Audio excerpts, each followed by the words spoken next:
Hello and welcome inside the ACU TV studio for this week's Optimist newscast. I'm Cindy Varner alongside Paige Taylor.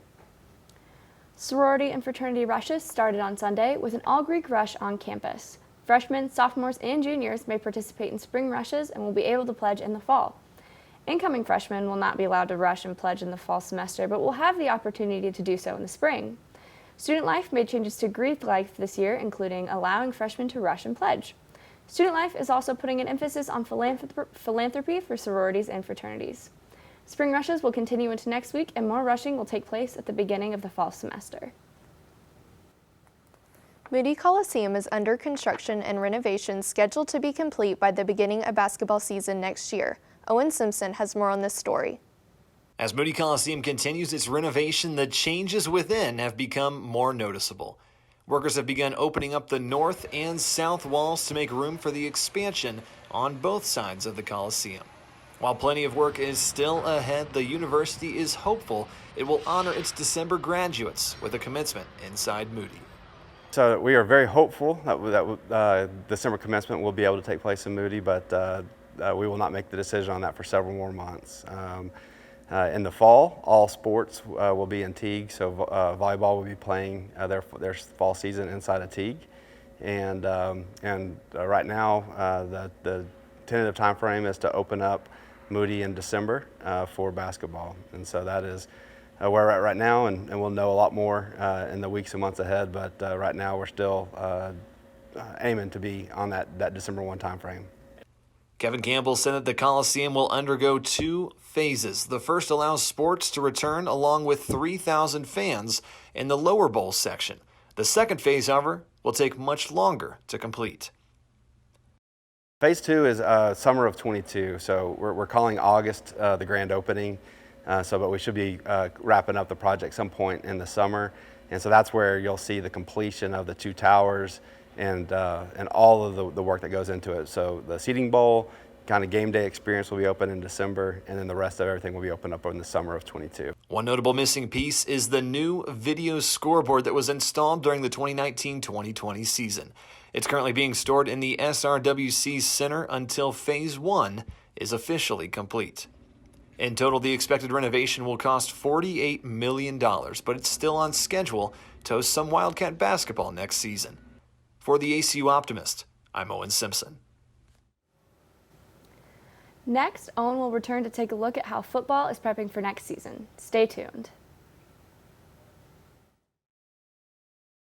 Welcome back inside the ACU TV studio for a look at this week's sports. I'm Owen Simpson alongside Carrie Johnston. Spring football is fully underway with the Wildcats preparing for a new challenge in the Western Athletic Conference for the fall. The Wildcats lost several key players such as linebacker Jack Gibbons and offensive lineman Cade Parmalee to the transfer portal. Head coach Adam Dorrell hopes to add several new players to his roster by no later than June 1st. I've talked to 7 transfer kids today alone, and that's just me. And so it's just one of those deals where a lot of those kids are playing right now. So we're going to go as long as we can. Our goal is to have our roster set and full with all our scholarships by June 1. So, we really feel like we've got about 2 months left to do that. We're tracking, a lot of kids right now. The Wildcats have also made several coaching changes to help bolster their odds of winning the Southwest Division of the WAC. The new assistant coaches are Drew Little, coaching tight ends and fullbacks, Darius Carey, coaching defensive line, Dimitri Donald, coaching tight ends, and Devin Kleeman, coaching linebackers. With the new coaches coming in, Dorrell is looking forward to what these coaches offer to his program. Overall, I've been very pleased with them, their continuity, their work ethic, just getting in here. And when you hire somebody, you always, there's always set things in your program you're always going to do. But you also want people to bring new and fresh ideas, and, they've definitely done that. The Wildcats host their spring game this week to give fans a glimpse of what's to come in the fall. The game will start at 5:30 p.m. on Friday. Baseball and softball struggled in their 3-game series on the road this weekend. Baseball lost all 3 games in Austin this weekend against the 3rd-ranked team in the nation, the University of Texas. The Longhorns held the Wildcats scoreless in the first game of the series and then only allowed 2 runs in the last 2 games. Up next, the 19 and 16 Wildcats face a 4-game series this weekend against the UIW Cardinals. The first game starts at Friday at 6:05 p.m., then a doubleheader on Saturday at 2:05 p.m. and 5:05 p.m., and finally Sunday at 2:05 p.m.